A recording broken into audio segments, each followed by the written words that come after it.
before we get into like the conversational stuff, we got to get through the formal stuff first. So who are you and what do you do here? My name is Jeremy Barrett, and I'm the beverage director here at Billy Sunday in Logan Square, Chicago. So when did this bar start and who started it? The exact year, if you could help me do the math. 2013? 2012? That sounds right. 2012 is like, almost if it's 9 years. almost 9 years, Yes. then it's 2013 That somewhere in sounds there. right. Right, okay. I should know that, but I don't. Okay. So you got, 2013. But yeah, a lot of these, like Matthias Mergis and Bachman, to my knowledge, both came from Charlie Trotter's. Like he was a pretty big name chef, great dude. And they had this, I guess Bachman, I really hope I'm not butchering this, but he was very into, he was like a sommelier or very into vintage wine, like with these really rare bottles of wine. Mm-hmm.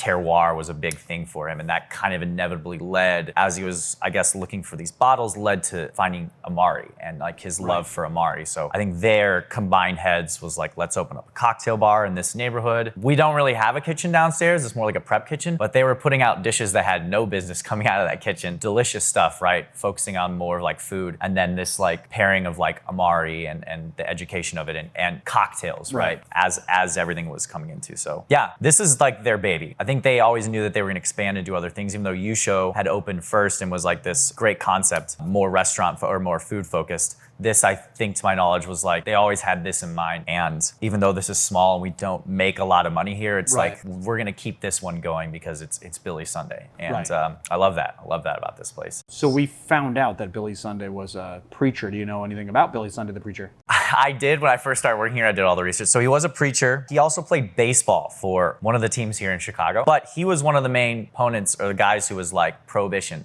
We need prohibition. So this is kind of like a... Oh yeah, it's like an ironic name. Yeah, which is great. Love it. Maybe that's why this bar is haunted.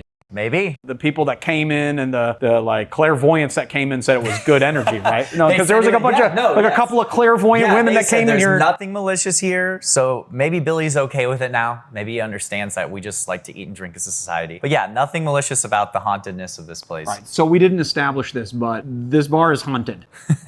We do believe, like I said, there's always something that breaks or we think that they're just down there messing with us. Like I said, everyone before me, the old guard always told me, oh, you'll have an experience. And a lot of our regulars I have. It is what it is. But it's a good energy. It's a great energy, according to those clairvoyants. So you kind of broke these down for me, and they're all situated in style, right? Super dwindling right now, but top right is going to be Alpine style. Probably most popular would be Braulio, right? For those of you who don't know. These are gonna be Rabarbaros, Quinas. We've got some Faro Quinas in there, which is really cool style. Mostly bitters di Torino, or as most people would know, like aperitivo, the red ones, right? We had a few Carchofios, artichoke distillates like Chinar. Top two though are gonna be super rare scotches. The Genepese, one of my favorite categories, because chartreuse. The bottom three on that side are Fernets. Like all three Fernets? Oh yeah. 3 cabinets of Fernet. Oh yeah. Are they that popular? Yeah. Wow, amazing. But yeah, then we have lights and cordials, some Japanese whiskey left over from that old property Yusho, which like we still have some age statements up there, which is pretty great. And then top left is gonna be medium style. That's like got the most, other than our Fernets, that's the most styles of Amari is produced in medium, that medium bitter, medium sweet. Yeah, we have a Felsina up there. We got Jim Beam from the 70s. We had so many more vintage bottles of whiskey. I mean, one of our oldest bottles in house is a Mount Vernon rye whiskey, like Vermont or Pennsylvania. It's super, like 1923. Whoa. I've got a pre-Prohibition or a pre-Castro Havana Club 8-year. Whoa. I mean, that's amazing. So awesome. Like, I mean, so I'm just spoiled. Working in this place is truly so much fun. No offense, but you are spoiled. All right. Cool. Cocktail. So the first one I'm gonna make is the Amaro Daiquiri. Okay. I mean, it's perfect in my opinion. My head bartender says it's the best drink he's ever had. I think that's a little much, but I mean, for what it is, when I don't really sit at this bar because I'm always here, but if I do, I'm gonna drink an Amaro Daiquiri. It's just, I'll tell you what's in it in a second.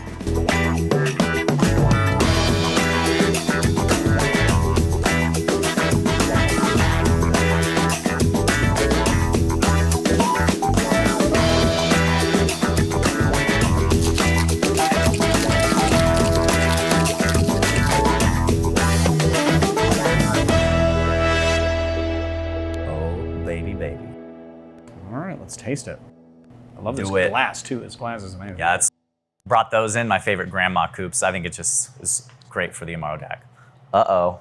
God damn, that's good. I mean, that's like the perfect intro to Amaro. Yeah. I mean, I love the Sfumato anyway. It's such a unique, like first, you know, ever since I was introduced to Zucca. I just love the Rabarbaro, but also that smoky element is really nice to it. It's a little bit sweet. It's not super, super bitter, but then you got the Braulio, so you have all those Alpine notes to it, which is really nice, and it's a little more bitter. I would think that Braulio is intermediate to advanced Amari for someone, or Amaro for someone to drink. It's got really nice, I really think that the gome syrup really complements the texture of the Amaro itself. You obviously know how to shake a cocktail because there's just the aeration on this cocktail is incredible. Yes, thank you. But the combination of this and just the ingredients like makes that happen. Like, so right. Even I mean, I know that you're shaking with cold draft ice, and I would have said that was a short shake the way that I do it, because I do like a full maybe 8 to 10 seconds shake, you know. But it's like perfectly balanced. It's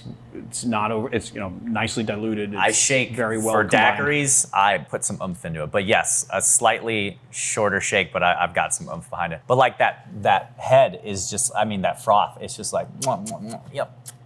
So good. I mean, it's a masterful drink. It's it really so is. good. It's and so good. 4 ingredients, how it should be, like simple and yet elegant and complex and frothy and delicious and low ABV. The only thing that I'm mad about is that I didn't figure this out first, because it's so simple. I know. It's just delicious. Okay, so next drink, Victorian, or Vicky for short, when we're calling it to each other. We make our own wormwood bitters, so a few dashes of that.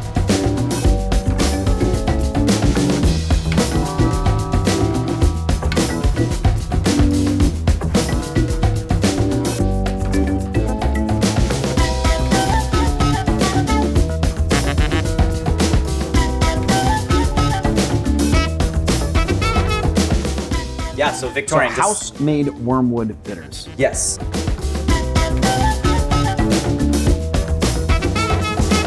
Nice and light. Yeah. Get those wormwood. They get the wormwood around the back palate, though, like on the back of your tongue as you swallow. Yeah, right there. Yeah. It's nice and light. Oh, but that lemon is so complimentary. I like the way that the bitterness kind of evolves on the back of your palate, and it's not too overpowering. Yes. That's really good too. I tried to pick, like I said, like 2 Billy Beloveds. This is the shaken rendition of what Billy Sunday is. This is the stirred. I mean, both of them have, to my knowledge, been on the menu pretty much forever. Yeah, they're good. They're good.